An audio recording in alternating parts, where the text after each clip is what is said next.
quick tutorial today on one of the more fundamental things about guitar playing, and that's how we hold the pick or the plectrum. It sounds like a really basic thing to be talking about, but if you think about it, unless you're a finger picker, then probably 99.999% of the notes that you play will be played with the plectrum. So it's important to think about, you know, how you hold it and make sure you got the basic technique down so you get the most out of your playing. You're probably familiar with, you know, one of these things, you know, a piece of plastic about a millimetre or so thick, and you use it basically just to hit the strings. So how do you hold it? Best way to hold it is between the last joint of your index finger and that last fleshy part of your piece of the fleshy part of your thumb. Hold them in a loop like that, with the flat end of the fat part of the plectrum right in there between the thumb and the finger. So there's probably, say, 5 or 6 millimeters of plastic showing at the end of my thumb there. So that's enough to be able to hit the strings with. You don't want so little plastic showing that you're in danger of clashing your finger or your thumb against the strings. But conversely, you don't want to hold the pick so that there's so much plastic showing that it's going to flex around, because that makes it more difficult to control. You know, if you think about, say, like holding a pencil, you know, generally you'll hold a pencil like this quite close to the end, so you've got some control over it. You wouldn't put your fingers right the way down there because you'll be smudging what you're writing. But conversely, you wouldn't hold it at the end like that, because the pencil's going to move around all over the place, and it's difficult to control your handwriting. And it's the same with the pick. Enough plastic showing to be able to hit the strings, but not so much that you can't keep decent control over it. Okay, so thinking about your basic hand position, there's sort of two schools of thought on how you hold the pick. Some people quite like a loose fist sort of position when they're playing. Personally, I find that a little bit uncomfortable and unnatural, and I'm one of the school of thought that says to keep a fairly open hand position, something like this. It feels comfortable, and also it leaves these fingers free for, you know, reaching down to the controls and that on the guitar, which we'll just talk about in a little while.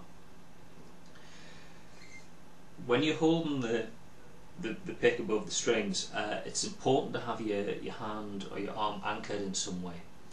You know, if you just hold your hand, in free space, and then you move, the guitar's going to move independent of your hand, and it's going to be difficult to control.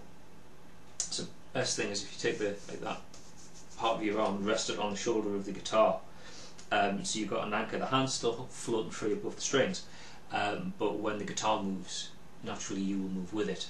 So if you're playing live, or you want to move around a bit, you can do that. You're not having to stay rigid in one position, so your hand's in the same place above the strings. I always play with my hand quite close to the bridge the majority of the time. Reason being, you've got that fleshy part at the side of the palm. Is very, very useful for muting strings with. You know, so if you're playing a rhythm part, generally you're not going to be playing open chords all of the time. You know, if chords just ringing out sounds a bit much. You know, if you've got,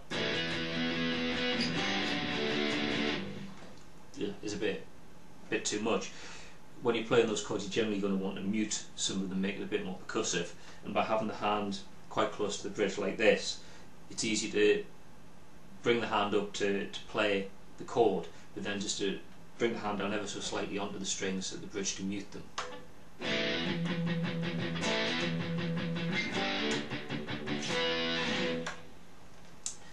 Important thing though, if you've got a floating trem like Floyd Rose or something like that, don't put too much pressure on, because you can kind of start to move the trem block and you'll knock the guitar out of tune while you're playing. So just a very light pressure on there, enough to mute the strings, but not so much that you're starting to press down on the trem.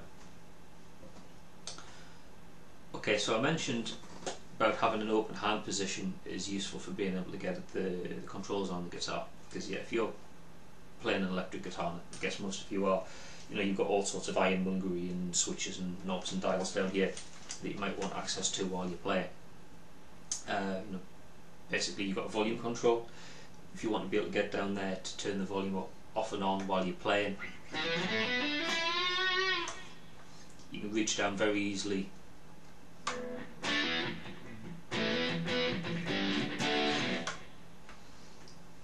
Reach down, roll the volume control off at the end of a piece without leaving the nuts ringing out. There's another technique you might have seen where you do like what's called a volume swell, where you bring the volume up while you're picking a note. Having an open hand is quite useful for that, because you can reach down just with your little finger, grab a hold of the volume control while you play the note and just bring the volume up. Okay, so this is the technique sort of for volume swells.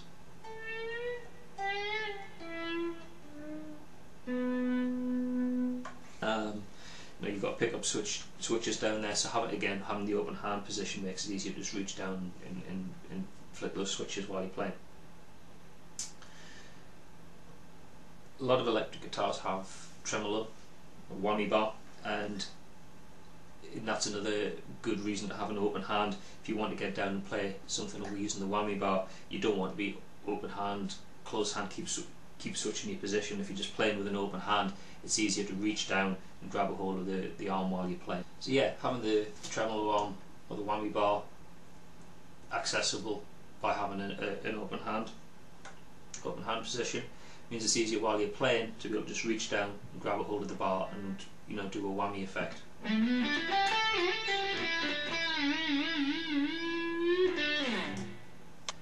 And lastly, mention two-handed tapping.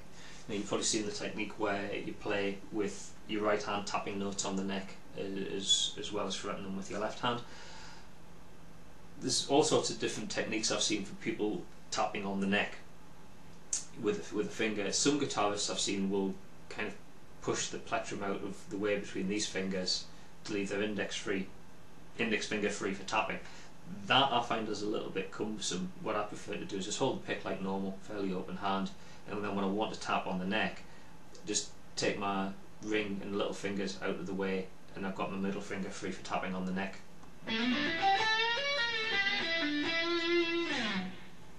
Okay, so there's a few things to think about, you know, how you hold the plectrum and, you know, the techniques that you can use with it. Hopefully you found that useful, and hopefully I'll see you again in another tutorial sometime soon. Cheers.